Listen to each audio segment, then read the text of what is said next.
Hello everyone, my self नवीन कुमार। और एक company है जिसका नाम है अटल रियल टेक। अब वो कंपनी क्या करना चाह रही है? वो अपनी राइट इशू के थ्रू पैसे उठाना चाह रही है।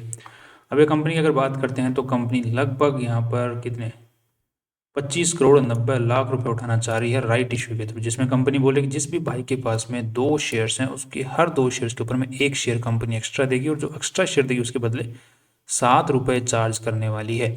और इसी तरीके से कंपनी जो एक्स्ट्रा शेयर जारी करके है वहाँ से 26 करोड़ रुपए के आसपास में उठाएगी। अब एक कंपनी जो रीज़न बताया है यहाँ पे राइट इशू के पीछे उठाने का, तो वो है कि नेट जो वर्किंग कैपिटल रिक्वायरमेंट कंपनी का जो खर्चा है वो थोड़ा बढ़ गया है, उसको पूरा करने के लिए कंपनी को पैसों की ज़रूरत है। तो एक रिक्वायरमेंट तो कंपनी ने वो बताई है, क्योंकि बेसिक रिक्वायरमेंट है जो कि कोई भी पैसे उठाती है कंपनी तो वो बताती है। तो यहाँ पे कोई पर्टिकुलर रीज़न कंपनी को पैसे उठाने के पीछे ज़रूरत नहीं दिखाई जा रही है। अब यहाँ पे सारे हम इस कंपनी के यहाँ पे डिटेल में थोड़ी सी बात करने वाले हैं। अगर कंपनी की हम बात करते हैं कंपनी करती क्या है, तो दिस इज जैसे नाम में लिखा हुआ है अटल रियल टेक। तो यहाँ पर अगर देखते हैं तो कंपनी जो सिविल कंस्ट्रक्शन होती है या फिर गवर्नमेंट की जो बिल्डिंगें होती हैं उनको कंस्ट्रक्शन करने का काम करती है। तो बेसिकली देखा जाए तो ठेकेदारी का काम करती है जो कि बिल्डिंगों से रिलेटेड है। अब यहाँ पे कंपनी अगर वेबसाइट को चेक करें तो कंपनी ने अच्छे खासे प्रोजेक्ट अब तक किए हुए हैं। जैसे यहाँ पे पार्क साइड रेजिडेंस हो गए, गवर्नमेंट गेस्ट हाउस हो गए, कलेक्टर बिल्डिंग ऑफिस हो गए। तो इस टाइप से काफ़ी सारे वेबसाइट के ऊपर में कंपनी ने दी जो प्रोजेक्ट्स हैं उनकी डिटेल्स दे रखी हैं जो कंपनी ने कंप्लीट किए हैं। यहाँ पे इंजीनियरिंग, कंस्ट्रक्शन और प्रोजेक्ट मैनेजमेंट, सब इन 3 जो चीज़ें हैं उनके सर्विसेज में कंपनी काम करती है। सो बेसिकली शॉर्ट में कहा जाए तो कंपनी ठेकेदारी का काम करती है। नेक्स्ट अगर देख लेते हैं कंपनी की, अगर हम लोग डेटा की बात करते हैं तो यहाँ पर कंपनी आज के दिन पूरी वैल्यू जो चल रही है वो है 85 करोड़ रुपए की वैल्यू आज के दिन चल रही है।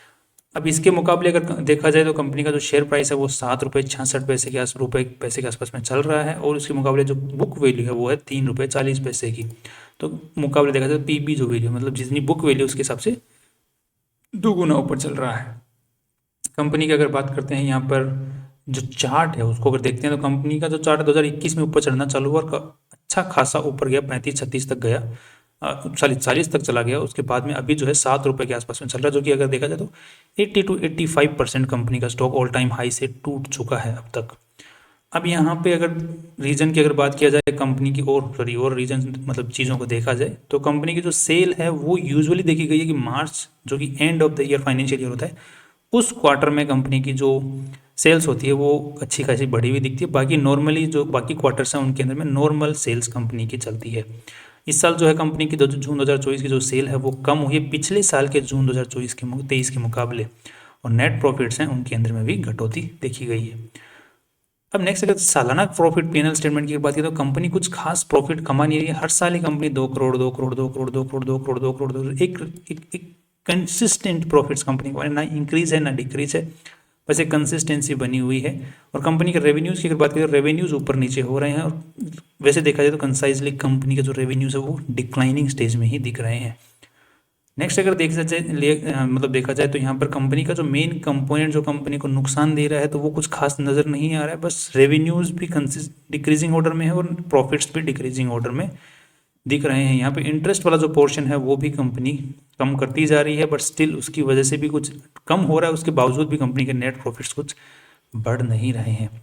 तो ये अगर यूजुअली क्या होता है कि इंटरेस्ट पेमेंट का अगर देखा जाए तो इंटरेस्ट की मतलब कंपनी के ऊपर में लोन ज़्यादा है, लोन की वजह से कंपनी को नुकसान हो रहा है ज़्यादा। तो अगर देखा जाए तो कल को अगर बैंक का इंटरेस्ट चुक जाए तो कंपनी के नेट प्रॉफिट्स बढ़ेंगे, रेवेन्यू तो बढ़ ही रहे हैं। तो एक पॉजिटिव न्यूज़ होती है कंपनी के रिगार्डिंग। बट यहाँ पे कंपनी का रेवेन्यू घट रहा है, नेट प्रॉफिट्स घट रहे हैं, कंसिस्टेंट बने हुए हैं, और इंटरेस्ट की वजह से कोई ज़्यादा इफेक्ट यहाँ पे दिख नहीं रहा है। दूसरा अगर देख लेते हैं बैलेंस शीट को, तो कंपनी के जो रिजर्व्स हैं वो रेगुलरली बढ़ रहे हैं थोड़ा बहुत, क्योंकि हर साल कंपनी 2-3 करोड़ रुपए कमा रही है। और साथ में कंपनी ने 2013 के अंदर में 23 के अंदर में अपनी कैपिटल जो है वो बढ़ाई थी, मतलब कंपनी ने स्प्लिट भी किया था, यहाँ पे स्प्लिट किया था और कंपनी ने जारी किया था। तो यहाँ पे जो शेयर कैपिटल है वो बढ़ा रखी है कंपनी की। नेक्स्ट अगर देखा जाए तो कंपनी के ऊपर में जो बोरोइंग है वो घट रही है फिलहाल के तौर पे, और जो पैसा है कंपनी की बैलेंस शीट के अंदर में देखा जाए तो यहाँ पर जो मेनली जो पैसा पड़ा हुआ है वो इन्वेंट्री के अंदर में पड़ा हुआ है, जो कि इंक्रीजिंग ऑर्डर में ही है, जबकि रेवेन्यू कंपनी का बढ़ नहीं रहा है बट कंपनी की इन्वेंट्री बढ़ती जा रही है, जो कि काफ़ी नेगेटिव साइन बन जाता है कि जब कंपनी का रेवेन्यू बढ़े इसका मतलब कंपनी का काम बढ़ रहा है, काम बढ़ रहा है तो उसके साथ में कंपनी की जो इन्वेंट्री है जैसे जैसे काम बढ़ रहा है वैसे वैसे कंपनी को बढ़ाते रहनी पड़ती है। बट यहाँ पे काम बढ़ नहीं रहा, काम घट रहा है और कंपनी की इन्वेंट्री कंपनी बढ़ाती जा रही है, तो ये एक नेगेटिव साइन कंपनी के रिगार्डिंग बन जाता है। अब यहाँ पे कंपनी कंस्ट्रक्शन बिजनेस में है, कंपनी को बिल्डिंग बना के फिर देने में, तो इन्वेंट्री कोई बिल्डिंग ही नहीं है यहाँ पे, ध्यान रखना। अगर बिल्डिंग ही होती तो फिर मान के चलते हैं, कोई दिक्कत वाली बात नहीं होती कि यहाँ बिल्डिंग है पड़ी है कल को बिकेंगी तो अच्छी मानी जाती है वो चीज़, बट ये वो केस भी यहाँ पे सिनेरियो नहीं बनता है। साथ में कंपनी अगर शेयर होल्डिंग पैटर्न्स की बात करते हैं तो प्रमोटर्स का जो स्टेक है वो रेगुलरली कम होता हुआ नजर आ रहा है। यहाँ पे मैं ये नहीं बोल रहा हूँ कि प्रमोटर्स अपने शेयर्स बेच रहे हैं, प्रमोटर्स का जो स्टेक है कंपनी के अंदर में वो कम हो रहा है, बिकॉज कंपनी जब राइट इश्यू के थ्रू पैसे उठाती है फिर कोई दूसरे तरीकों से पैसे उठाती है तो वहाँ पे जो प्रमोटर्स हैं वो उस चीज़ में पार्टिसिपेट करते नहीं हैं, जिसकी वजह से उनका जो शेयर होल्डिंग मालिकाना हक है कंपनी में वो नीचे आता चला जाता है। अब यहाँ पे ये जो प्रमोटर्स का जो स्टेक है ये इस राइट इश्यू के बाद में और नीचे आ जाएगा। क्यों? यूजुअली कंपनी जब राइट इश्यू में पैसे उठाती है तो वहाँ पे ये केस बनता है कि कोई भी जो प्रमोटर हैं या फिर जितने भी शेयर होल्डर्स हैं कंपनी, क्योंकि प्रमोटर्स भी कंपनी के शेयर होल्डर्स होते हैं, तो वो प्रमोटर्स को भी वहाँ पे वो सहूलियत मिलती है कि इस राइट इशू के अंदर हम भी पार्टिसिपेट करेंगे, हम भी इस राइट इशू के अंदर में जितने शेयर्स हमारे पास हैं जो हमारे हिस्से में आने वाले हैं उनका पेमेंट हम भी करेंगे। बट इस राइट इशू के अंदर में ये प्रमोटर लोग क्या बोल रहे हैं कि ये राइट इशू सिर्फ और सिर्फ पब्लिक के लिए है, प्रमोटर एंड प्रमोटर ग्रुप के लिए नहीं है। बट यहाँ पर अगर अंडर सब्सक्रिप्शन रहेगा तो फिर प्रमोटर वाले प्रमोटर ग्रुप के जो लोग हैं वो सब्सक्राइब कर सकते हैं। अगर पब्लिक वाला जो पोर्शन है वो अंडर सब्सक्राइब रहता है तो फिर वो सब्सक्राइब कर सकते हैं, ठीक है, ऐसा वो बोल रहे हैं। बाकी यहाँ पे इन्होंने बहुत साफ बोला हुआ है कि पब्लिक के लिए ही है, हमारे लिए नहीं है। तो यहाँ पर ये क्लियर कट केस दिखता है कि कंपनी के जो ये जो प्रमोटर्स का स्टेक है ये और कम हो सकता है। तो यहाँ पे रीज़न ये क्लियर कट एक बड़ा नेगेटिव पॉइंट अपने को नज़र आ जाता है। कंपनी के रेवेन्यूज़ नीचे जा रहे हैं, कंपनी के नेट प्रॉफिट्स कुछ खास चल नहीं रहे हैं, कंपनी की इन्वेंट्री बढ़ती जा रही है और कहाँ पैसा लगा हुआ है कुछ क्लियरिटी यहाँ पे है नहीं।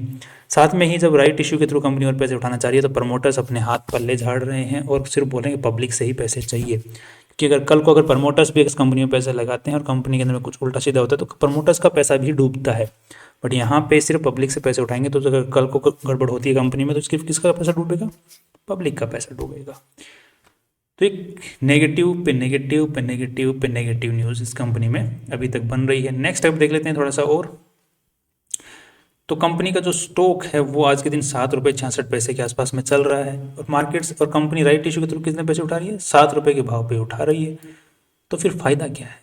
यूजुअली राइट इशू के थ्रू लोगों को पैसे जब उठाए जाते हैं तो मार्केट में जो प्राइस चल रहा होता है उससे नीचे 20% 30% नीचे में प्राइस में पब्लिक को शेयर्स दिए जाते हैं, एक्स्ट्रा शेयर्स।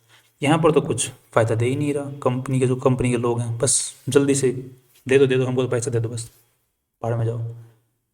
ये काइंड ऑफ सिनेरियो यहाँ पे देखने को मिल रहा है। साथ में प्रमोटर्स पार्टिसिपेट कर नहीं रहे तो वो भी एक नेगेटिव पॉइंट बनी है, वो तो है ही है। इसी के साथ में अगर हम लोग कंपनी का चार्ट हम लोग देखते हैं तो वहाँ पर थोड़ी सी जरूर पॉजिटिविटी देखने को मिलती है कि कंपनी का जो स्टॉक है वो पिछले जो 2021 जुलाई 2021 का जो लेवल था उस प्राइस के ऊपर में आके बैठा हुआ है। तो यहाँ से अब किस तरीके से चलता है वो एक देखने वाली बात होगी, क्योंकि यहाँ से लगभग 80-85% तक टूट चुका है ऑल टाइम हाई से। बट स्टिल कंपनी का जो स्टॉक है वहाँ पर कुछ ज़्यादा कुछ खास नज़र नहीं आ रहा है, बट स्टिल एक चार्ट बेसिस पे देखा जाए तो अच्छा खासा टूट चुका है। कंपनी में पैसा और आ रहा है, वो भी पब्लिक से ही आ रहा है। नेगेटिव तो है काफ़ी ज़्यादा, बट एक काइंड ऑफ कंपनी के पास में पैसा आ रहा है तो वो एक कंपनी को थोड़ा सा पुश दे सकता है, देयर आर चांसेस। बट मैं ये कहूँगा कि ऐसी कंपनियों से यूजुअली बच के रहा जाए तो ज़्यादा बेटर ऑप्शन रहता है, क्योंकि वो जो पुश थोड़ा सा मिलता है वो नेगेटिव में भी जा सकता है। बिकॉज यूजुअली क्या होता है, राइट इशू में जो लोग पैसे लगाते हैं वो राइट इशू में जैसे ही शेयर्स मिल जाते हैं तो प्रॉफिट बुकिंग के लिए बेचते हैं। एक्स्ट्रा शेयर्स जो उनको मिलते हैं वो प्रॉफिट बुकिंग के साथ में बेचने की कोशिश करते हैं, बेचने की कोशिश करते हैं तो सेलिंग प्रेशर बनता है। सेलिंग प्रेशर बनता है तो जो कंपनी का स्टॉक जिस भाव पे राइट इशू से पहले चल रहा होता है उसके भी नीचे जाने के ज़्यादा चांसेस बन जाते हैं after the right issues listing, ठीक है। तो यहाँ पे कुछ पॉजिटिविटी सिर्फ एक ही दिख रही है कि ऑल टाइम हाई से 80-85% टूट चुका है। बाकी इसके अलावा मुझे कोई काइंड ऑफ जैसे कि हमने लिमिटेड एनालिसिस किया इसके बेसिस के ऊपर में कुछ पॉजिटिविटी नहीं दिख रही है, ना बिजनेस वाइज दिख रही है, ना प्रमोटर्स की तरफ से दिख रहा है, ना मैनेजमेंट की साइड से दिख रहा है, ना नंबर्स के अंदर में कुछ दिख रहा है। That's all. बाकी कल मिलते हैं नए इंपॉर्टेंट वीडियो के साथ में। I hope this was informative and you will take your own decision based on your own data and analysis on your own analysis and after asking your financial advisor. That's all, see you tomorrow.